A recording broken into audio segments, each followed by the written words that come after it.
ባለፈው 2 ዓመታት የትግራይንም ክልል ጉዳይ የኤርትራንም ጉዳይ ጠቅላይ ሚኒስትሩ ያካሄደ ያለበት ሁኔታ አደገኛ ነው።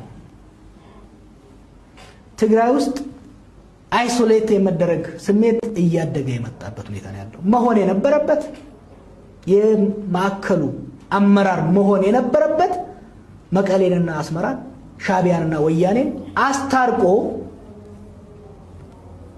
ዘላቂ ሰላም በሁለቱ ሀገሮች ውስጥ እንዲመጣ ነው። በነገራችን ላይ ትግራይን ያላካተተ ሰላም በኤርትራና በኢትዮጵያ መካከል ፈጽሞ ሊመጣ ይችላል። this should be clear to everybody። የጂኦግራፊ ጉዳይ ነው። የፖለቲካ የደብረ ጽዮን ወይም የአብይ ወይ ኢሳያስ ጉዳይ አይደለም። የጂኦግራፊ ጉዳይ ነው። ኤርትራና ኢትዮጵያ ሲጣሉ እኮ ህወሓትና ሻዕቢያ ነው ሲጣሉት አይደለም እንዴ?